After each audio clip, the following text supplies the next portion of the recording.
Lost spring, ये हमारी flamingo book का दूसरा चैप्टर है, 12th क्लास की बुक। इसकी राइटर है एनिस जंग।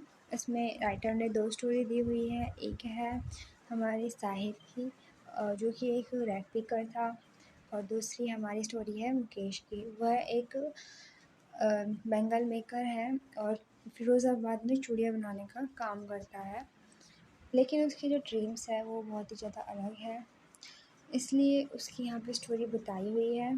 स्टोरी ऑफ स्टोलन चाइल्डहुड, यानी चोरी हुई बचपन की कहानी।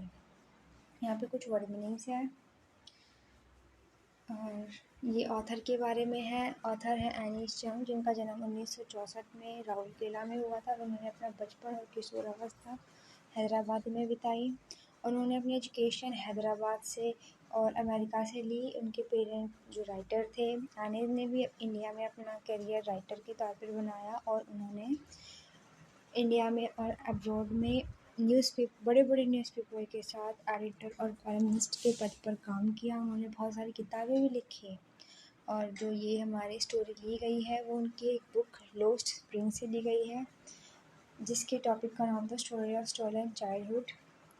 Here she analyse the grinding poverty and tradition which condemns these children to a life of exploitation। यानी कि यहाँ पर वह ये एनालाइज करती है कि किस तरीके से हमारी पॉवर्टी, गरीबी और ट्रेडिशंस यहाँ के बच्चों की लाइफ को एक्सप्लॉइट कर रहे हैं। I want to drive a car, यहाँ मुकेश कहता है कि मैं एक कार चलाना चाहता हूँ। वह कब कहता है यह आगे पता चलेगा स्टोरी में। Mukesh insist on being his own master. I will be a motor mechanic, he announces. Mukesh जोर देता है अपने मोटर मैकेनिक बनने पर, यानी कि जो मुकेश है वो मोटर मैकेनिक बनना चाहता है और वह ये अनाउंस करता है कि मैं मोटर मैकेनिक बनूँगा। Do you know anything about car? तो फिर जो ऑथर है वो उससे पूछती हैं, क्या तुम कार के बारे में कुछ जानते हो? I will learn to drive a car, he asked, looking straight into my eyes। तो फिर मुकेश उनकी यानी ऑथर की आंखों में सीधा देखकर रिप्लाई करता है कि वह कार चलाना सीखेगा। His dreams loom like a mirage amid the dust of streets that fill his town Firozabad, famous for its bangle। यानी उसके जो ड्रीम्स थे, वो जो कह रहा है कि मैं कार चलाना सीखना है, वो ऐसे लग रहे थे जैसे कि वो उनके फ़िरोज़ाबाद में जो धूल जमी हुई है उससे कुछ ऊपर उठकर हो, यानी कि उसके जो ड्रीम्स हैं वो खोखले प्रतीत हो रहे थे, क्योंकि वो और उसकी पूरी फैमिली चूड़ियाँ बनाने में लगी हुई थी और उनकी बहुत जनरेशन चूड़ियाँ बनाने में ही चली गई। तो ये जो उसका ड्रीम था ये बहुत ही खोखला महसूस हो रहा था। Every other family in Firozabad is engaged in making bangles। हर एक फैमिली फ़िरोज़ाबाद में बैंगल बनाने में ही लगी हुई है, यानी कि फ़िरोज़ाबाद में जो मेन काम है सभी लोगों के पास क्या है, चूड़ियाँ बनाने का। It is the centre of India's glass blowing industry where families have spent generation working around furnace welding glasses, making bangles for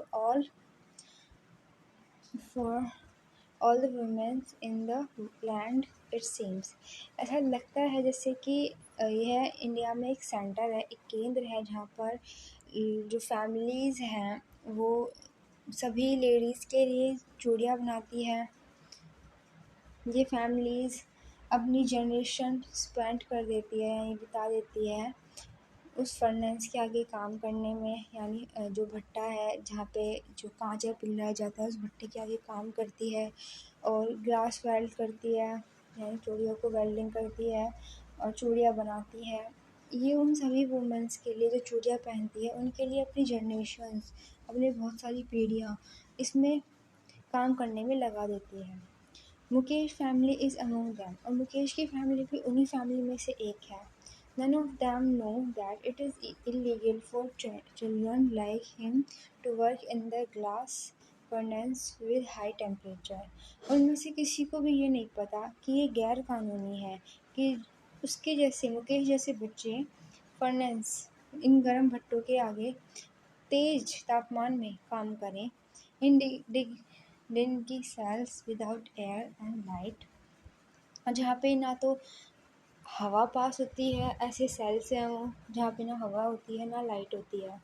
That the law is enforced could get him and all those 20,000 children out of the hot furnace where they slog their daylight hearts, often losing the brightness of their eyes. अगर यह कानून, यानी कि जो कानून ये बना हुआ है कि वहाँ छोटे बच्चों का वहाँ पे काम करना इलीगल है, अगर ये कानून वहाँ पर एनफोर्स किया जाए, यहाँ पे लागू किया जाए, तो वहाँ पे मुकेश जैसे ही 20,000 बच्चे ऐसे हैं जो हॉट फर्नेस गर्म भट्टों से बाहर निकल जाएंगे, जहाँ पर वो अपने पूरा दिन बिताते हैं, जहाँ पे अपने दिन के बहुत सारे घंटे बिताते हैं और अपनी आँखों को प्राय खो देते हैं। उनकी आँखों की जो ब्राइटनेस है वो चली जाती है। Mukesh eyes beam as he volunteers to take me home, which he proudly says is being sorry, rebuilt, rebuilt।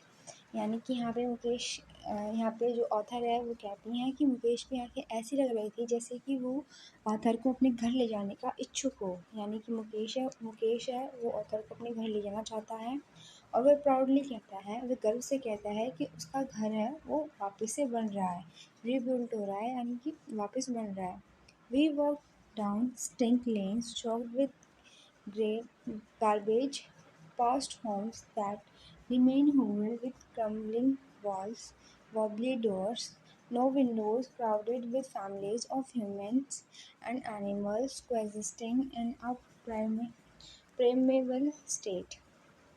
यहाँ पे वो बताती हैं कि जब वह मुकेश के घर जा रही थी तो वह कहाँ से गुजरती है, स्टिंक लेन से, पतली गलियों से गुजरती है जहाँ पर कि बहुत सारा कूड़ा पड़ा हुआ होता है। पुराने पुराने घर होते हैं जिनके जो दरवाजे खिड़कियाँ हैं और दीवारें हैं वो टूटी हुई होती है और जो खिड़कियाँ हैं वो होती भी नहीं हैं और वहाँ पे बहुत सारी फैमिलीज़ रहती है, यानी भीड़ भाड़ का इलाका है। और जैसे पहले के ज़माने में लोग और जानवर एक साथ रहते थे, वहाँ पे भी जानवर और लोग एक साथ रहते हैं। तो ये दृश्य पहले के समय को दिखाता है। He stopped at the door of one such house, bangs a wobbly iron door with his foot and push it open। ऐसे ही एक घर के सामने जो मुकेश है वो रुक जाता है और एक आयरन के डोर को, लोहे के डोर को अपने पैर से मारता है और उसे पुश कर यानी धक्का मारकर खोल देता है। We enter a half built shack, हम एक आधी बनी हुए घर में घुसते हैं। In one part of it that's with dead grasses is a firewood stove over which sits a large vessel of sizzling Spanish leaves। यानी कि जब वह अंदर घुसती है तो वो क्या देखती है कि एक घर के एक कोने में चूल्हा जला हुआ है और वहाँ पर सूखी घास है। चूल्हे के ऊपर जो है पालक चढ़ा के रखा हुआ है, पालक उबालने के लिए रखा हुआ है एक वेसल, यानी कि एक बर्तन में। जब वह अंदर घुसती है तो एक कोने में सूखी घास है और चूल्हे के ऊपर पालक उबालने के लिए रखा हुआ है। On the ground in large aluminium platters और मोर चॉप्ड वेजिटेबल, और वहीं पे ही ज़मीन पर कुछ एल्युमिनियम प्लेटर्स यानी एल्युमिनियम की प्लेट में कटी हुई सब्जियां रखी हुई है। A frail young woman is cooking the evening meal for the whole family. एक यंग वुमन यानी एक लड़की, वहाँ पर लड़की नहीं बोलेंगे हम, एक औरत वहाँ पर खाना बना रही है अपनी पूरी फैमिली के लिए। इवनिंग मील यानी कि रात का खाना बना रही है। Through eyes field with smoke दस शी स्माइल्स, उसकी आँख में धुआं भर गई है और वो मेरी तरफ स्माइल कर रही है। यानी कि जो लेडी खाना बना रही है वहाँ पर, उसकी आँख में धुआं चली गई है क्योंकि वो चूल्हे पे खाना बना रही थी और वो लेडी ऑथर की तरफ स्माइल करती है। She is the wife of Mukesh Elder brother, वो जो लेडी थी वो मुकेश की बड़े भाई की पत्नी है। Not much older in years, she has begun to command respect as the Bahu, the daughter-in-law of the house, already in charge of three men, her husband Mukesh and their father. यानी कि इसकी ज़्यादा उम्र नहीं है, वो ज़्यादा बड़ी नहीं है, लेकिन अब भी वह एक बहू के रूप में एक घर की बहू के रूप में बुलाई जाती है। यानी कि उसको यह एक बहू का ओहदा मिल चुका है और वह 3 लोगों की इंचार्ज बन चुकी है। वो 3 लोग कौन हैं? 3 लोग हैं मुकेश का बड़ा भाई यानी उस लेडी का हस्बैंड, दूसरे मुकेश और मुकेश के फादर। इन तीनों लोगों को वो इंचार्ज करती है। When the older man enters, she gently withdraws behind the broken wall and brings her veil closer to her face. यानी जब बूढ़ऊ यानी कि जो उसके ससुर है, उस लेडी के ससुर है यानी मुकेश के जो पिताजी हैं, जब वो घर में एंटर करते हैं तो वो लेडी टूटी हुई दीवार के पीछे छुप जाती है और अपने फेस को, अपने मुंह को घूंघट से ढक लेती है। वेल का मतलब है घूंघट। As custom demands, daughter-in-law must veil their faces before male elders. यानी कि जो हमारी परंपरा है वो क्या है कि जो डॉटर इन लॉ है, बहुएं हैं, वो बड़े अपने बड़ों के आगे घूंघट करेगी, बड़े मर्दों के आगे। यानी कि जैसे अपने पति से बड़ा जो होगा वो उससे घूंघट करेगी। ये हमारी कस्टम्स है। In this case the elder is an improvised bangle maker. यानी इस केस में जो एल्डर है, जो बड़ा है, वो एक बैंगल मेकर है। यानी कि उसके ससुर जी हैं, वो चूड़ियाँ बनाने का काम करते हैं। Despite long years of hard labour, first as a tailor then a bangle maker, he has failed to renovate a house, sent his 2 sons to school. यानी कि वह एक हार्ड लेबर रहे हैं। यानी कि उन्होंने मुकेश के फादर ने अपनी लाइफ में बहुत मेहनत करी है। वो पहले एक टेलर थे, उसके बाद उन्होंने बैंगल मेकर का काम किया, उन्होंने चूड़ियाँ बनाई, लेकिन केवल वह अपने घर को रिनोवेट भी नहीं करा सके। ना ही वह अपने बच्चों को स्कूल में पढ़ने के लिए भेज सके। As he has managed to do is teach them what he know, the art of making bangles. वह केवल अपने बच्चों को इतना सिखा सके जो कि उनको आता था, यानी चूड़ियाँ बनाना। उन्होंने सिर्फ अपने बच्चों को चूड़ियाँ बनाना ही सिखा पाए। It is his karma, his density, says Mukesh's grandmother, who has watched her own husband go blind with the dust from polishing the glass of bangles. अब यहाँ पर मुकेश की जो दादी है वो बोलती है कि ये तो मेरा कर्म था कि मैंने इनको अपनी आंखों से अंधा होते हुए देखा। यानी कि जो मुकेश के दादाजी हैं, पापा हैं, ओह माय गॉड, ये मुकेश के दादी नहीं है यहाँ, उसकी हाँ मुकेश की दादी है। यहाँ मुकेश की दादी कहती है कि उसका कर्म है, उसका भाग्य है जो कि उसने अपने हस्बैंड को ग्लास की जो बैंगल को घिसाई करते हैं, पॉलिशिंग करते हैं, उसकी पॉलिशिंग से अंधे होते हुए देखा। यहाँ उनकी मुकेश की दादी बोलती है ये बात। Can a god given lineage ever be broken, he implies. वो कहती हैं कि क्या भगवान के लिखे को मिटाया जा सकता है, यानी भगवान जो करेगा वही होगा, उसके विपरीत कोई नहीं होगा। ये कौन बोलती है?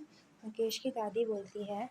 Born in the caste of bangle makers, they have seen nothing but bangles in the house, in the yard, in every other house, every other yard, every street in Firozabad. यहाँ पे ऑथर बताती हैं कि उन्होंने जब बैंगल मेकर की cast में जन्म लिया है, तब से उन्होंने बैंगल्स के अलावा कुछ नहीं देखा उनके हाउस में, उनके घर में, उनके यार्ड में और उनके बाद जो दूसरे घर हैं उन घरों में भी और उनके घर के यार्ड्स में भी और हर गली में, फ़िरोज़ाबाद की हर गली में उन्होंने सिर्फ चूड़ियाँ ही देखी है। स्पाइरल ऑफ बेंगल, चूड़ियों के गुच्छे, जिनमें ये कुछ कलर बताए हुए हैं कौन कौन सी कलर की चूड़ियाँ होती थी। Sunny gold, paddy green, royal blue, pink, purple, every colour born out of the seven colours of the rainbow, यानी हर वो कलर की चूड़ी जो कि एक रेनबो के रंग में से ली जा सकते हैं, वो सभी चूड़ियों के रंग के गुच्छे लाई in the mounts in unkempt yards, यानी कि ये सभी बाहर जो मतलब ऐसे ही बिखरे हुए ढेरों में पड़े हुए हैं। Are piled on four-wheeled handcart pushed by young men along the narrow lanes of the shanty town, यानी यहाँ पे बताते हैं कि जो चूड़ियों के गुच्छे हैं अलग अलग रंग के, इंद्रधनुषी रंग के, यानी कि इंद्रधनुष में जितने कलर होते हैं उतने ही रंग के चूड़ियों के गुच्छे हैं, वो यार्ड में ऐसे ही बिखरे हुए पड़े हैं। किस पर पड़े हैं? एक 4 व्हील वाली हैंड कार्ट पर, यानी कि जो हाथ से चलाई जाने वाली लकड़ी की गाड़ी होती है उस पर पड़े हुए हैं। और उस गाड़ी को कौन पुश कर रहा है? यंग मैन, यानी जवान लड़के या आदमी पुश कर रहा है और उसे पतली पतली गलियों से लेके जा रहा है टाउन की तरफ, शैंटी टाउन की तरफ। And in dark hutments next to lines of flames of flickering oil lamp sit boys and girls with their father and mothers. और वहीं पे ही डार्क हंटमैन्स, यानी कि जहाँ पर अंधेरा होता है, अंधेरे में जो बच्चे हैं, लड़की और लड़के हैं, वो ऑयल के लैम्प जला के बैठे हुए हैं अपने माता और पिता के साथ। Welding pieces of coloured glass into circles of bangles, और जो चूड़ियाँ हैं उनको वेल्डिंग कर रहे हैं, यानी कि वहीं पे जो यंग मैन है वो नैरो नैरो गलियों से अपनी उन चूड़ियों को लेके आ रहे हैं। और वहीं पे पास में डार्क से शेड में, यानी कि जहाँ पे अंधेरा है वहाँ पर लड़के और लड़कियाँ अपने मम्मी पापा के साथ कुछ लालटेन जला के बैठे हुए हैं, तेल का कोई दिया जला के बैठे हुए हैं और वहाँ पे चूड़ियाँ वेल्ड कर रहे हैं। Their eyes are more adjust to the dark than to the light outside, यानी कि वो कहते हैं जो वो चूड़ियाँ वेल्डिंग कर रहे हैं उनकी आँखें ज़्यादा एडजस्ट, यानी कि ज़्यादा आरामदायक महसूस करती है कहाँ पर? अंधेरे में।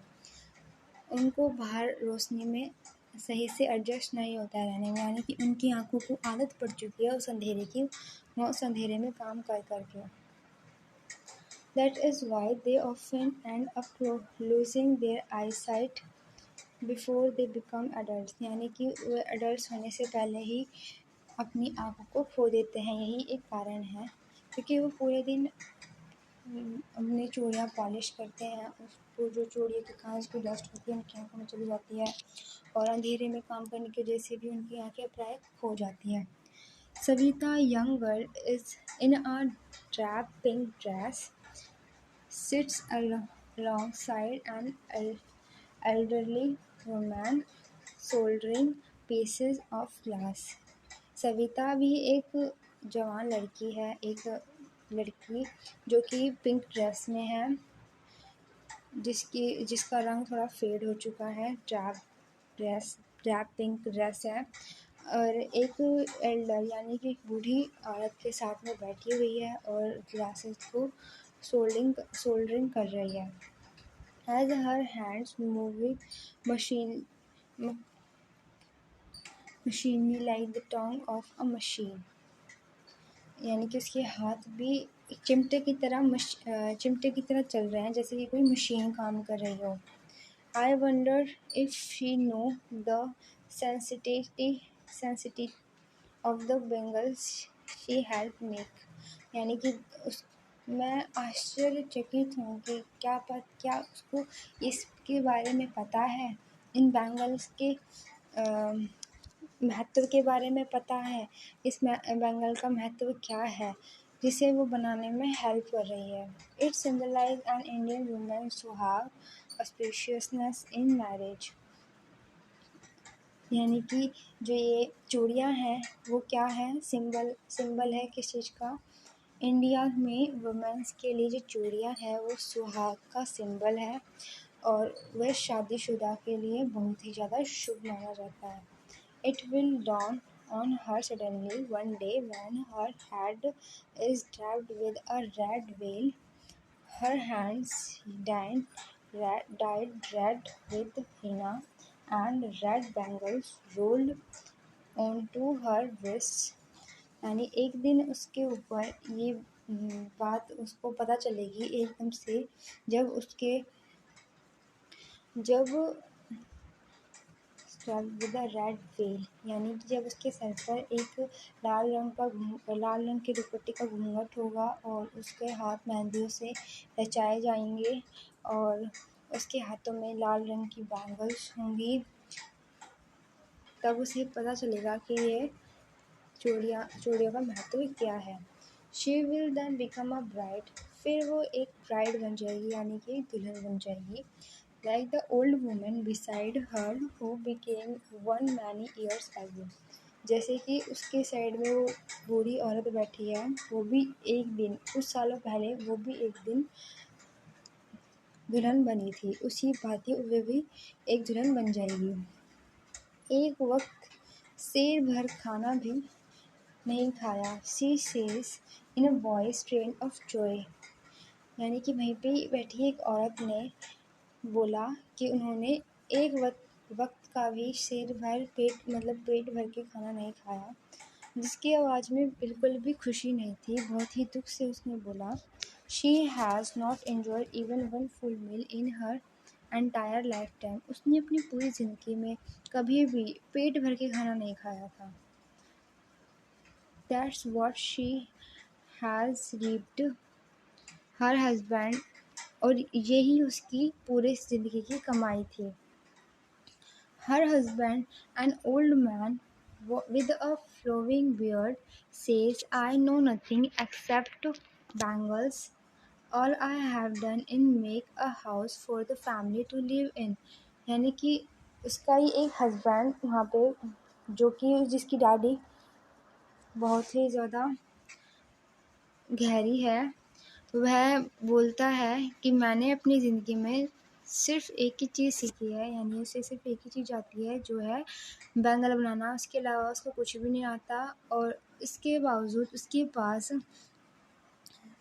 उसने अपनी ज़िंदगी में सिर्फ एक ही चीज़ की है, वो ये कि उसने अपनी फैमिली के सर को ढकने के लिए एक घर बनाया है। यानी वहाँ पे उसके लिए ये बहुत ही बड़ी बात थी, जो कि बाकी लोग अपनी पूरी ज़िंदगी कमा कर भी नहीं कर पाते थे, और उसने इतना कमाया कि उसने अपने फैमिली के लिए एक रहने के लिए घर बनाया। Hearing him, one wonder if he had achieved what many have failed to their lifetime। यानी उसे सुनने के बाद जो ऑथर है वो सोचती है कि इसने वो अचीव किया है, वो प्राप्त किया है जिसमें बाकी लोग, काफ़ी सारे ऐसे लोग हैं जो अपनी पूरी लाइफ टाइम पर हार्ड वर्क करके वो नहीं कर सकते। यानी कि उसने अपने बच्चों के लिए छत बनाई है। The cry of not having money to do anything except carrying on the business of making bangles, not even enough to eat rings in every home. यानी कि कोई अदर बिजनेस करने के लिए बैंगल को छोड़कर, मेकिंग ऑफ बैंगल यानी bangle को बनाने के अलावा अगर वह कोई बिजनेस करना चाहे तो उनके पास इसके लिए पैसे नहीं है, ना ही उनके पास खाने को है। और ये जो चिल्लियाँ हैं या ये जो बातें हैं वो उनके घर में रोज़ होती रहती है। यानी कि हर घर की ये कहानी है कि वहाँ पर सभी लोग सिर्फ बैंगल बनाने में लगे हुए हैं, उसके अलावा उनके पास करने के लिए कुछ भी नहीं है और ना ही वो नए बिजनेस करने के लिए उनके पास पैसा है। और ये वहाँ पे हर घर की कहानी है। The young man echoed the lament of their elders. Little has moved with the time, it seems, in Firozabad. जो यंग मैन है वो अपने एल्डर्स को दोष देते हैं, यानी कि जो अभी नए नए नव युवा हैं वो इस बात के लिए जो उनके बड़े हैं उनको दोष देते हैं कि वह सीधा ही उनमें लग गए। तो यानी कि वो बहाना देते हैं कि अगर वो उनके बड़े उसमें लग रहे हैं तो वो भी उसी में चूड़िया बनाने का ही काम कर रहे हैं। Little has moved with time it seems in Firozabad, और यही समय के साथ चलता आ रहा है, यानी सभी इसमें ढल जाते हैं, सभी इसको एक्सेप्ट कर लेते हैं। Years of mind numbing toil have killed all insevity, ingenuity and the ability of dream। यानी कि यहाँ पे ये जो बातें सारी उसने सुनी है, years of mind numbing toil have killed all ingenuity and the ability to dream। यानी कि यहाँ पर ये जो सारी बातें उसने सुनी हैं वो उसको माइंड को हिला देने वाली है। ये सारी उसको जो हमारी ऑथर है उसके नेतृत्व करने की और उसके सपनों की सभी क्षमता को ख़त्म कर देती है। यानी कि उसको इन सब की हालत देखकर बहुत ही ज़्यादा दुख होता है और वह अपने बारे में नहीं सोच पाती है आगे। Why not organizing yourself into a cooperative? I asked a group of young men who have fallen into the vicious circle of middlemen who trapped their fathers and forefathers। यानी जो हमारी ऑथर हैं वो उनसे, जो यंग मैन का group है उनसे बोलती है कि तुम अपना एक कोऑपरेटिव क्यों नहीं बना लेते हो, एक कोऑपरेटिव ऑर्गेनाइज क्यों नहीं कर लेते हो। तो जो यंग मैन का ग्रुप है वो उसके बाद क्या कहता है, Even if we get organized, we are the ones who will be held by the police, beaten and dragged to jail for doing something illegal, they say। फिर वो कहते हैं कि अगर हमने बनाया था, अगर हम बना लेते हैं, ऑर्गेनाइज कर लेते हैं अपना एक कोऑपरेटिव, तो हम पुलिस हमें पकड़ लेगी, हमें पीटेगी और फिर हमें जेल में डाल देगी और हमारे ऊपर इल्ज़ाम लगा देगी कि हम कुछ इल्लीगल कर रहे थे। There is no leader among them, no one who will help them see things differently. उनके बीच में कोई भी ऐसा व्यक्ति नहीं है जो उनको लीड कर सके, उनसे डिफरेंट विचार रखता हो, यानी कि अच्छे उच्च विचार रख के उनको लीड कर सके, ऐसा कोई व्यक्ति नहीं है। Their father are as tired as they are, और उनके जो पिताजी हैं वो भी इतने ही थके हुए हैं जितने कि वो खुद थके हुए हैं।